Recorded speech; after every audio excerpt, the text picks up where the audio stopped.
So welcome to today's TISEDTalk using electricity economy, so 3E system models to support decision-making on complex challenges. So I'm François Bouffon, a professor in electrical and computer engineering here at McGill University, and I'm a member of TISED as well.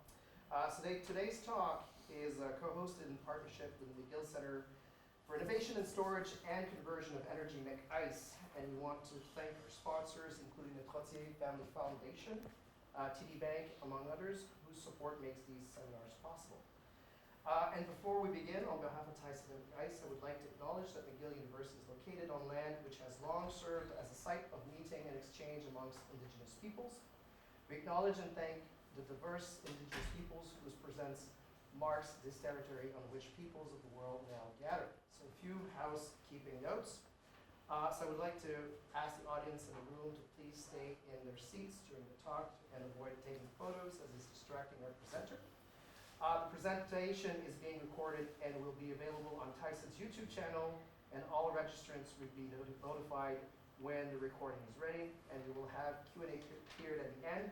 Since we have a large online audience, we feel free to put your questions in the chat during the talk. So all questions will be taken at the end, and also I'll remind people who might not be from here to follow the exit signs if there is an emergency.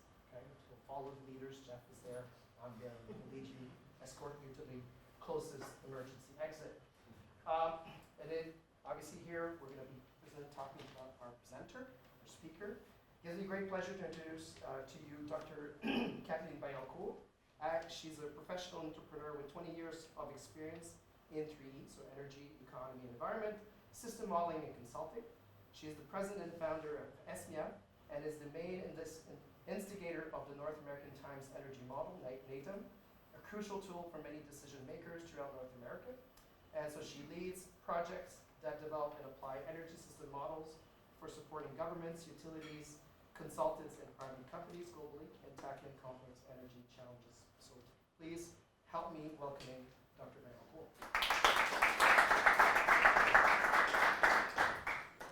Thank you, François. So it's a pleasure for me to be here. Good evening, everybody. So you will remember through my presentation that when I talk about 3E, it means energy, electricity, economy, but sometimes we also had the word environment or even engineering, but it's all E's. So whatever it's 3, 4, or 5, it's all of these dimensions. So I just need to adapt to the format of the presentation, which is the PDF. So I will just briefly introduce our company, ESMIA, and then I'll talk more about our models, provide some example of results that we get out of this model, and some example of projects that we do, so how we use them to inform policy making in Canada. With the introduction to ESMIA, so we are a modeling and a consulting firm founded in 2013. We are based in Montreal, but we have an office in Vancouver and in Grenoble, France. We want to be like the one-stop shop for E3 modeling like all over North America, so we are in the right good direction to reach that. We are very well known in Canada, starting in USA as well, but we really want to identify ourselves as a modeling one-stop shop. So we do projects all over the world, including in Europe and Asia. Our team of modelers have very strong background in engineering, like 100% of my staff has an engineering degree, but with additional diplomas in economics, climate change sciences, or mathematics, and so on. So some of us has 20 years of experience in the field, so I know that modeling is a buzzword, for 1 year or two, maybe. It's quite recent, actually, that we hear more and more about the modeling, but I personally do this for more than 20 years, so we just don't do this just because it's popular, but because it's really our passion for so long. And what is specific also about ESMIA that you will not see a lot in other consulting firms is that we partner a lot with academia, with research institutes. We do a lot of R&D project internally also in addition to the consulting work. So our service, everything is around the modeling, but we do 3 types of things. So we develop custom model from scratch for clients. We also provide training and support to clients who would like to develop their own models. So the line is thin between the two. Sometimes we show them how to do, they do it themselves. Sometimes we really deliver like a turnkey models that they use internally, and then we support them on how to use it. For these two types of project, we operate like worldwide. And then the third type of service is that we use our own proprietary model or some open source model that exists out there to make studies on energy complex issues. So it's most of the time energy transition scenario. This is what we do the most, but also energy security kind of problems. Our clients, and for this type of project, we are mainly focusing on North America. Our clients are primarily governments, but from different levels, so the federal level, provincial, states, but also the city level. We also work a lot for large consulting firms, like all of these big four, Deloitte, White, and so on. So because what we do is so niche that these firms don't necessarily have the capability internally, so they ask us to partner in different projects, and then you have all of the utilities and private company and so on.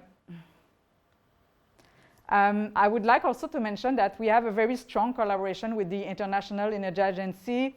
If you're familiar with the Technology Collaboration Program, so what we call TCP, IEA has a lot. Like there's a TCPs on wind, on bioenergy, and so on. And there's one that is transversal, which is called ETSAP, which is the Energy Technology System Analysis Program. It's one of the longest running program of the IEA, so it exists for like more than 40 years. And countries are member of these TCP. So Canada is member of the ETSAP. I'm personally the alternate delegate for the Canadian government, and ESMIA is also the operating agent. So our role is to facilitate the discussion of all of these 22 countries that you see on the map regarding like development and application of energy system optimization models. So we are very much involved on the global community in terms of energy system modeling. So now talking about our models.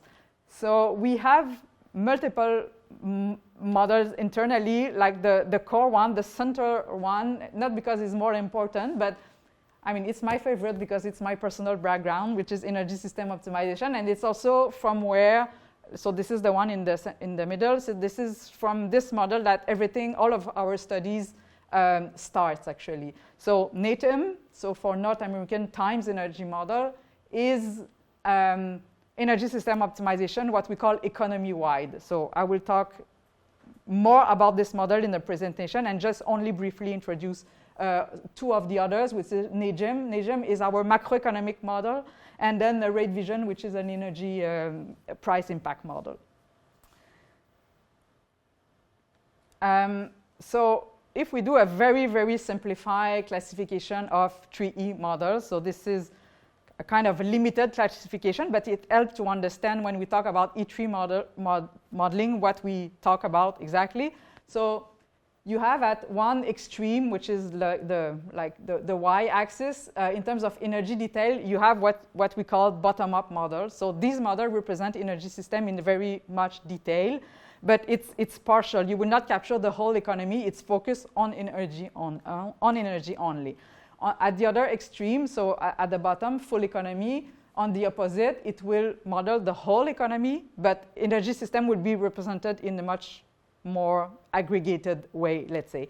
So these macroeconomic models are used to compute the impact on GDP, employment, and so on, while like the bottom-up model, or what we call technico-economic, also, like they are really used to study the evolution of energy system. So NATEM is a bottom-up model.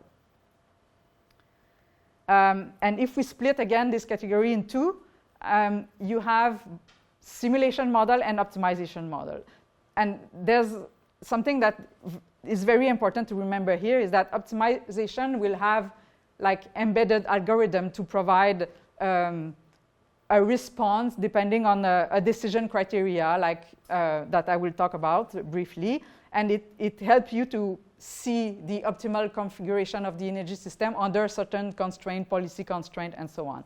So these models will not be used to make forecasts. They will provide you the ideal solution to meet a certain target at a minimum cost, for instance, if your objective function is the minimum cost. The simulation models, they don't have any decision algorithm inside them. It's more like the user who configure the solution. They don't compute internally, but they are used to simulate the most likely outcome in the future. So simulation model will be used to study like most likely outcome under a certain set of assumptions, and the optimization will give you the ideal outcome. So this is a key difference that is really important to keep in mind when you look at results from an optimization model. It's ideal outcome and not the most likely.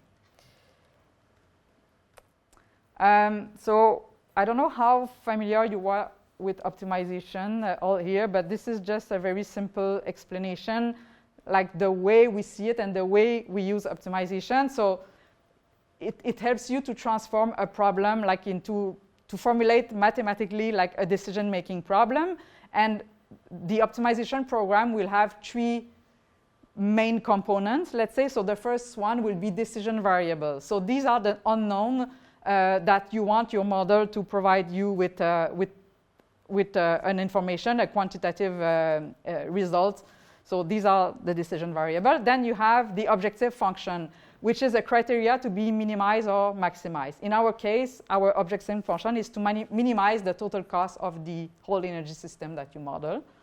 And you have constraint. So you solve the model to give you certain answer in terms of future energy system at the minimum cost, but under policy constraint, under resource constraint, and so on. Linear programming, I can just say a brief word. While we use linear programming, linear doesn't mean necessarily that you have only linear formulation, but it's piecewise linear, so you can have staircase like that, and you can represent any types of relation more or less using that approach. And the advantage is that you can solve very, very large problem very quickly. So like our NATEM model, let's say we'd have between 10 and 15 million decision variable and constraint, and it's solved in like 1 hour and 2 hours. If you solve nonlinear, it would take like days to solve that, if even possible.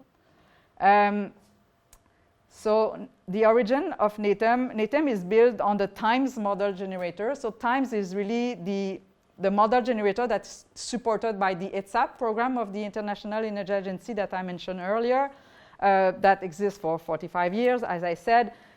It was really developed like after the first oil crisis in the late 70s to provide countries with a common platform to look at alternative to the oil. And now, with the years, with the climate change issue, it became just more and more important. So today, it's used in like 70 countries, and there's over 1,000 scientific papers based on like application of model development around the TIMES approach. And the code of the TIMES model actually was developed by emerite professor from McGill University, which is Professor Richard Loulou, long time ago, my PhD supervisor. So NATEM is a TIMES application. So TIMES, it's a basic set of equations that you apply. So you develop the data, you develop the additional constraint that represent the area that you want to develop and the scope. So NATEM is an application of TIMES for North America. So covering Canada, USA, Mexico. Canada will be represented with its 13 jurisdictions, so provinces and territories.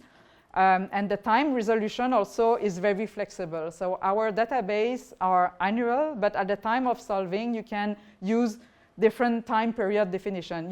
We never solve annually because it takes too much time, and there's no point to have a solution for 2040, 2041, and 2042, let's say. So 2040 and 2045 is enough given all of the uncertainty like on the long term. And similarly, like when it's relevant, we have a part of that database that also hourly. So we can solve hourly to look at to do a deep dive on the electricity issues, for instance, in some occasions. So the time period definition at the time of solving is very flexible and can change from a project to another depending on what you want to look at. Sorry. Okay. So when we talk about energy system representation, we say that we are economy-wide, so we cover all types of energy in all sectors. The way to look at this graph is starting from the right. So the model is driven by demand for energy services. So we don't prescribe like a demand for electricity or a demand for natural gas in the model. We prescribe the needs that require some energy, like passenger kilometers of traveling in transport, square meter of building to heat, for instance, or tons of aluminum to produce. So these are examples of service demand that you want to satisfy. And the model will optimize the whole chain, so up to the left, to meet this demand at the minimum cost. So it will give you the technology mix, the fuel mix in each of these segment and sub-segment, because there's 75 end-use demand in all jurisdiction of the model. It's very detailed, and so it covers like end-use technology, conversion technology, up to primary resources that exist in a country or in a region, like fossil fuel reserve, biomass, feedstock, renewable potential, and so on. It's technology rich, so all of this is not only energy flows, but it's technology specific. So we have thousands of technology in the model, and also a large amount of energy, material, and emission commodities. So the model will also compute the greenhouse gas emission of your system and give you the total cost. So it's very comprehensive. At the same time, it's not as comprehensive as if you would model a building, for example, or a refinery. So there are some trade-off in the level of detail that you go, but for an economy-wide model, it's one of the most comprehensive I know, actually, that exists. And not only because it's mine. So just to give, this is a bit small, it's not my favorite slide, but I like to show it just to give an example that each of these boxes that you saw, you could open it, and you will see big networks like that. So this is just an example of representation for the hydrogen economy. So from the demand again to on the right to up to the production side. So we cover hydrogen production, all types of production, conversion, transport, distribution, liquefaction, and everything. So it's more or less everything. And a big part of the work when you develop a model like that is actually to design these kind of network. So designing a network like that is one of the first steps you have to do when you want to develop an energy system model. The economic rationale, so I've talked about the optimization approach, but how does it work? Like I said, the model is driven by demand for energy services, but after that, everything is optimized. So the model will compute both the supply and the demand curve and find the equilibrium for each and every commodity in the model. So energy, emission, everything. And one of the very big advantage of the linear programming approach is that it will provide you the optimal in terms of both quantity and prices. So energy prices are endogenous to the model, and it's extremely useful because there's a lot of model that exists out there that needs to make some assumptions on how the price of energy would evolve over time, and it depends on so many things. So this is a very good advantage of this type of model, and the objection function, as I said, is to minimize the total system cost. So in summary, in terms of input to the model, you will have some economic parameters like discount rates, the demand themselves, some price elasticities, because demand can be adjusted internally also based on the price elasticities that you provide. And you need to provide a bit of indication also of what is happening in the rest of the world. So outside the region that you model, like price of, let's say, crude oil on an international market, for example, things like that. And the resources that are available. You can also input some policies parameters. Let's say you want to model a zero emission vehicle mandates, for instance. So you provide the model, the parameters around that. But the most important, like the biggest part of the input are the technology database. So each and every technology are characterized by their technical and economic attribute. You have some example here. These are just the most common one, but the list is much longer than that. So you will have efficiency, lifetime, and so on.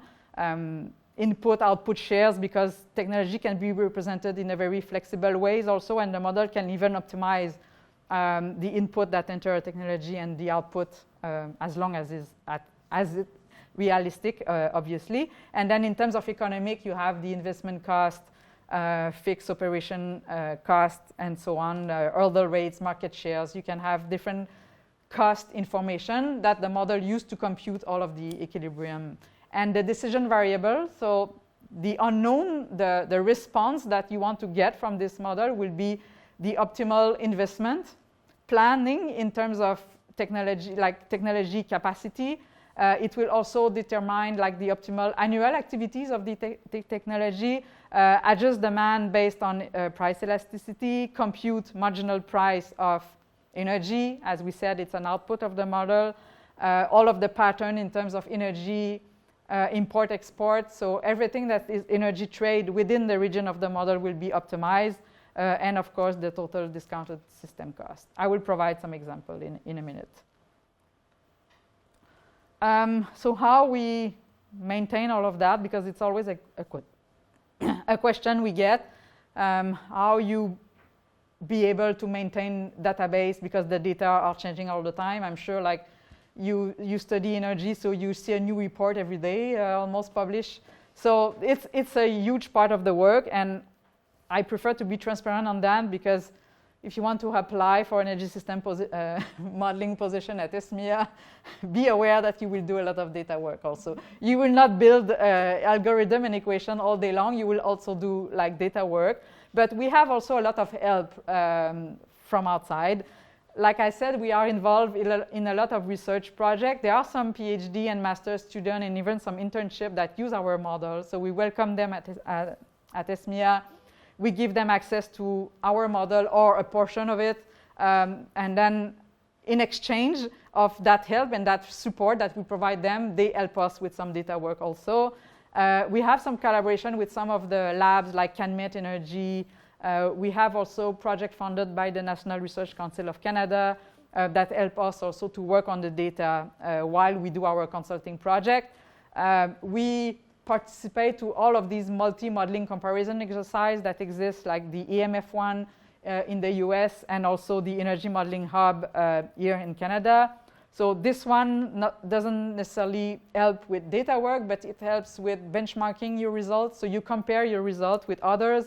You try to understand why they are different, if it's a good thing they are different or not. It helps us sometimes to find mistakes in your model. So it's very good. It's a very good exercise for this. And of course, our participation to the IEA. And yeah, we have a very rigorous approach to populate the model with data. So I will just be brief here, but we screen all report database and so on. We know those that are updated annually, those that are just a one-time report. We compile them, so we have very structured database where we compile all of the raw data that we find. And then we have a module where we transform these data in a common unit and unit that are good for the model. Let's say in a model like that, everything needs to be converted in a common unit, like petajoules, for example, because the model optimized based on comparison. So once they are transformed into compatible unit, like Canadian dollars of the same year, energy unit, and so on, then we do a whole analysis process to compare. Let's say you have cost projection of wind turbine up to 2040. You will have many cost projection from many different sources, and it goes like that. You know, you have all kind of pessimistic, optimistic assumptions regarding that. So we have a whole judgment process that is embedded, and to try to understand like which sources is biased and so on. And so the decision of what you include in the model is really a process in itself. We also sometimes compute levelized cost to be able to benchmark with what is in the literature, and then we decide and we prepare different scenarios, like optimistic, pessimistic. Let's say these days we do this a lot with hydrogen. Pessimistic assumption, optimistic assumption. We test this in the model and we see how it affects the solution. So it's a very important process that we do. Okay, now just a word about the other model. So we have a model that is called rate vision. So rate vision is really a model. In NATEM, there's no notion of economic agent. So it's economy-wide, but it's also society-wide. The model will take the ideal solution for the whole society as a whole. It doesn't account for like money that goes from one end to another, like the tax that you pay to the government. We just make abstract of that because we want the optimal for the society. Rate vision allows to really focus more on different economic agents like household, industries, government, and to see the impact of the whole solution from NATEM. We input in that model and it goes from all of the investment decision to energy rates based on the structure of the rates. So there's different structure. Utility have a different strategy to rate their like energy prices and so on, and then up to the consumer bill. So how this transition scenarios and so on will affect the consumer at the end of the month when it pays its bill. So we do it mainly for electricity and natural gas. And also because in NATEM, energy, as I said, the energy prices are an output of the model, but it's the marginal value of the commodity. So it's not the market price. So this model really goes one step further and and take into account all of the components from the consumer point of view. And then another complementary model that we use a lot and more is the macroeconomic model, the NAGEM that I've talked to at the beginning. Same thing, we input the energy system solution in that model and we compute the impact on GDP, the labor market, is there a risk of shortage of labor and so on, by class of workers. So it's the main, I'm a bit less familiar with this type of modeling. My background is really energy system optimization, but some of my team are responsible for that model, and it's a complementary aspect that we have been asked by government like all the time, because all they want to know is that how many jobs it will create or it can lose. So this is a very important aspect to study also in the energy transition. Example of results. First, the scenario approach. So there's different types of things we can do with this model, like uncertainty analysis and all of that stuff. I'll just stay with the basic here. So let's say there's two different approaches and the hybrid one. So the first one is policy-based. So you just take the parameter of a policy, let's say a ZEV mandate will be you want zero conventional vehicle or zero gasoline vehicles sold in the market by 2035. So you impose that in the model as a constraint. So the model will compute the optimal solution, taking into account that, okay, there cannot be any more gasoline vehicles sold by 2035. So this is policy-based. Other example of policy could be like tax on fossil fuels, subsidies on clean technology, different things like that. The middle one, the target-based approach, is that you force the model to reach, like let's say a greenhouse gas target, like the carbon neutrality, the net zero target. You really impose that constraint on emission, and you force the model to reach net zero emission by 2050, and to tell you like what is the best solution to get there.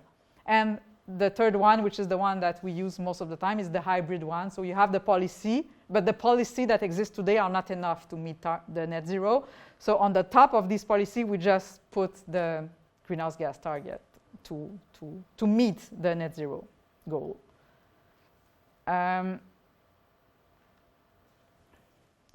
So I'll just show you some example of output. The idea is not to analyze the solution in each and every detail, but just to provide example of what we get out of this model. So the first thing that we normally look at are the greenhouse gas emission by sector. So it helps you, so on the left side, it's the reference case. Reference case include existing policies in place today. The right one is the net zero case, so where we force the model to reach net zero by 2050. So you can see that there's quite a lot of additional change that is needed to get there compared to the reference one. So there's a couple of graphs that are structured the same way. So each of the two scenarios that we can compare just quickly for the purpose of the presentation. So the model will also tell you like what are the cost optimal reduction option in which sector, subsector, and so on, because the amount of output that you get is as detailed as the input that you provide in the structure of the model. So it's millions and millions of data points that we get out of this model. So we have a huge Power BI interface connected to a database of output also that we can configure and help our client to navigate into that, because it's not really it's not obvious when you start looking at this for the first time, because and the output also are provided at each and every step of the energy system. So you can look at the solution like globally, like I'm showing now, but you can also look at in each and every sector the same kind of information. You can also see like on the extreme right in the 2050, like how many emissions remain that are not possible to decarbonize with what we know today or what is included in the model. We improve the model every day, but of course there are some technology that we just don't have or just don't exist today, and some sector that we are not able to decarbonize fully, like agriculture processes, which is not energy, but that contribute to greenhouse gas emission. And also how many net negative option that you need to compensate with that, because what I like to say is that net zero is zero. So each unit of emission that you emit need to be compensated by a negative option. You can look at the solution also in terms of energy, of course. So this is total final energy consumption on the demand side, all sector included. So you can look at all of the energy efficiency gain also, because with the fuel switch and also the electrification, you have some energy efficiency. So that's why the right graph, the energy decrease even if the demand stays the same. So you have some energy efficiency improvement. You can look at the electrification, which is the blue part. That is, as everybody knows, one of the main, the key options for decarbonization. But also you can also start seeing the role of other low carbon or zero carbon energy like hydrogen, bioenergy, and so on. It's much less size of the system, but still they have a role to play where electrification is not possible. So the model will tell you, help you to analyze the trade-off in terms of decarbonization option in all of the sector, in terms of energy, and also in terms of technology. So I provide here just an example, vehicle market share by segment. So on the left side, you have the road passenger vehicle in million passenger kilometers. So how many proportion of each vehicle type help you to meet the demand for transport? And on the other side, it's the freight. Oh, freight, it's not passenger. Sorry, there's a mistake here. So freight, road freight vehicles, so trucks, let's say, in million ton kilometer. So a very good also usage of the model is to try to identify, because it's not a crystal ball, so it's really a tool that you use to understand and not to prescribe anything. So what is also nice to do when you do modeling is to test the impact of assumptions on cost projections, on anything, on the solution. So for example, we can see that whatever we do, electrification of light-duty vehicle is always more or less the solution to decarbonize that segment. On the opposite, when we look at heavy freight, we can see that we change the cost, or we change efficiency, or we change parameter, and the solution flop to one side or the other, like hydrogen, catenary, electric battery. So it tells us that it's much less straightforward, the solution for that. There's different things, and it will depend on how the research and the R&D is going in the market. What will be the innovation that will take the lead on another? It's not that clear at the moment in that segment, for instance. So a model is also useful for that. You can identify the area where you need more clarity in assumptions, whereas in others, it's quite clear. You can also look at, so right now we've seen like fuel mix, technology mix across sector total, but now here we have a look at like, let's say one fuel, electricity, how it's spread and how it's demanded across all sectors of the economy. So again, always the same graph, like reference on the left and net zero on the other side. So you can see the extra demand for electricity, from which sector it's coming. And if you do a deep dive on that, you can look at the impact of like how you can do to mitigate the increase in demand, the peak demand, how you can reduce and so on. So there's different ways you can use to analyze this. And the fact that the legend also on the right gives you an idea of all is included in the model, because even if all of these detail is not necessarily, some of these items can be zero in the solution, but we leave it there just to show that the option exists in the model, but it doesn't necessarily be picked up in the solution.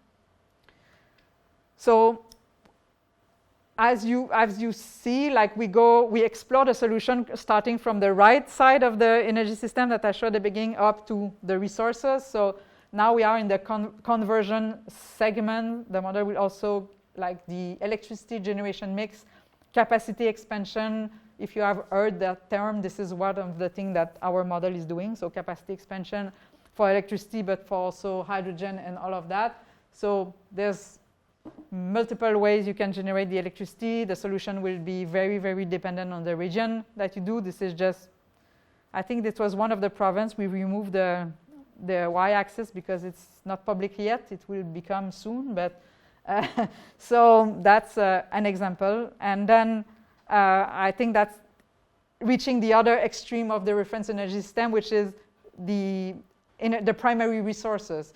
So another thing also that this model is doing very well compared to some other studies we've seen is that it takes into account the competition for clean resources that is available in the country. We see a lot of potential study, like if I use all the biomass to make RNG, renewable natural gas, what would be the potential? But that doesn't work, because the biomass, everybody will want it to achieve net zero, because it generates, if you put some carbon capture on it, net negative emission option. So the model really allows you to make the trade-off, to study the trade-off between these dynamics, this competition for clean energy resources that exist in the country you want to model. So where it's best to use this at the minimum cost for the global point of view, and also on the opposite, like if you don't use it in the optimal way, what is the extra cost for the society to use biomass there, to make biofuel rather than to use it for doing biochar, for example. So that's another type of case study that we do with this model. Now I extend to the rate vision. So we are now outside NATEM, but we are in the rate vision, taking the solution from NATEM, computing the impact on electricity rate for different consumer. So we can see also that some people say that the energy price will not increase. I'm sorry, I don't think so. So it's, and in some province, it will be much worse than in some other. And you can see, to go into detail, from which component of the electricity rate that will increase the most. Is it like related to the generation, the electricity cost itself, the distribution, the transmission, and so on. So this is a deep dive on energy, the evolution of energy rates. Same thing for gas, and I think I will skip that. And finally, the impact on jobs and the GDP. So using the NAGEM model, we look at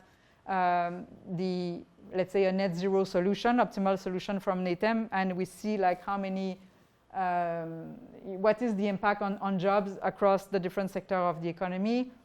Sometimes it's not always, like in Quebec, for example, surprisingly, and this is something that for me, I was surprised when I started to look at these things, is that the energy sector in the whole economy is not that big in many provinces, except, let's say, Alberta, where the oil and gas industry is really a very big part of the GDP. So sometimes the impact on GDP is not that big, contrary to what we think. And there's sometimes a curve like this, so you start having a bigger impact at the beginning, but the economy tends to reach back its equilibrium after a while, and you have much less impact over the very long term. So this is just an extra slide, I think, in the results section to show you that I've shown Canada-wide result, but of course we can compare all the solutions across provinces. And this is an example of, like at the beginning I said, we can use the model target-based or policy-based. All of the results I've shown were target-based, so we forced the model to net zero, but we have also used it to study the clean electricity regulation, which is one of the most talked policies Canada today. So the model, because it's very detailed, allow you to model these kind of policies in very much detail.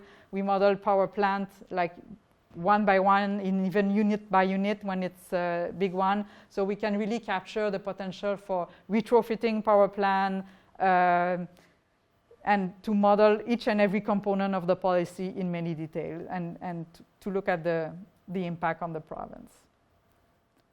And finally, example of real project, let's say, in which we use this data. So most of you must be familiar with the Canadian Energy Outlook we do with the Trottier Energy Institute, so the similar institute but at Polytechnic, or Jeff was mentioning the first project we did in Canada was actually funded by the same Lon Trottier, the same one that is funding this institute, which was the TEFP, Trottier Energy Future Project. So that was one of the first large-scale projects we did in Canada, but since then it continued. We also have a Pathway Explorer that exists hosted at the Trottier Energy Institute. All of the modeling behind this is from us in all of these publications. We've also made very large-scale studies in some provinces. So this is, we have just finished a project with Ontario that is called Cost-Effective Energy Transition Pathway. It should become public eventually. We hope so. We hope so. I mean, I don't know. We don't control this, but we hope. So there was a lot of different angles that we look at. So we did some transition pathway, but we also did like what we call a marginal cost curve.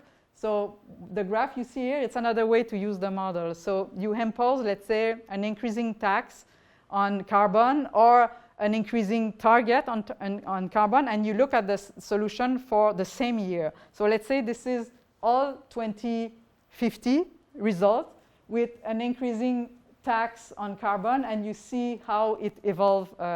So it's a completely different way to use the model, but it's very useful because if you look at only net zero, you lose a lot of insights of other option that doesn't come in the solution because you force it to zero. But if you would force it to just a bit above zero, you will see something else coming in solution. So that's useful for that type of thing. And I'm happy also to say that we just got awarded the project to do the integrated resource plan for the province of Quebec with the Ministry of Economy. So I hope they will reach out for some, I don't know how they will proceed, but everybody hopes that they will reach out for getting insights, on the scenario design, on these kind of things. So you'll probably hear about it. I don't know the process yet, but it's a big discussion in the province at the point, yeah. We've used also modeling to support the update of hydrogen strategy. So we did the Canadian one, we did Texas also. We provided modeling for them to update the strategy. And actually the update of the Canadian hydrogen strategy, we were showing a much less uptake of hydrogen than the previous one. They were going up to 20% of the final energy was hydrogen. We hardly reached 10%, so they were a bit skeptical about this, but then they compare us with many other modeling teams and we were all in the same ballpark. Biomass-related project, we work a lot with CanMet and Canadian Forest Service also.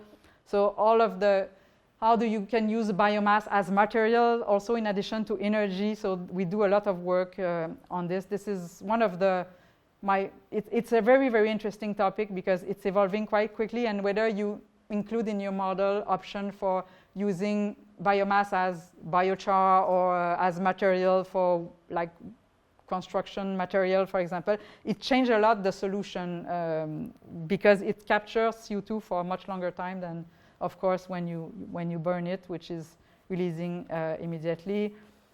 We've also, so clean electricity regulation, we've also did some modeling for the clean fuel regulation, so the federal target. We've worked with Transport Canada for the decarbonization of the marine sector. So it can be fuel-based project like hydrogen, biomass, but it can also be specific, sector-specific project looking at only one sector in particular. So we've did this with the marine sector. And in terms of model development also, we do, our model are proprietary, they are not open source, but we have contributed to the open source world because we think it's important. So we have developed a modeling suite for the City of Toronto that should be also public. I don't know when. It's a capacity expansion model similar to NATEM, but much more simpler for the City of Toronto. And it's linked with a production cost model. So electricity, like you look at the electricity in the operation in the short-term application much more. So I think, yeah, and this is just a recap of like what the results of our modeling were used for. So prepare, energy outlook, and climate action plan are really the most common type of application that decision makers use our results for, but also what is the best use of clean energy resources, also to avoid stranded assets. So how can you, for example, what is the potential for renewable natural gas or hydrogen in the gas grid, and what is the impact of, potential of stranded asset, impact on rates, technology roadmap also. This is particularly relevant, let's say, in the industrial sectors, technology innovation, because you can use the model to test when a technology that is under development right now, like what would be the technico-economic parameter of that technology that would make it competitive on the market. So sometimes like technology with TRL 5 or 6, they don't come in the solution because they are too expensive. But you can use the model to see like to what level I need to reduce the cost so that it becomes competitive with others. And we are sometimes also being asked to assess impact of an energy project. So we've done some work like, if there's a new Trans-Canada pipeline, oil pipeline from west to up to the east coast, let's say. So what is the impact on the solution? What is the impact of meeting your greenhouse gas target, and so on, some hydrocarbon development project, and so on. Because, and maybe that's the last thing I will say, that we do a lot of energy transition scenario and climate change stuff, but we also are neutral from the energy point of view. So we sometimes have project on the non-clean energy sources. So we some links to some public report to get some example of the work we do.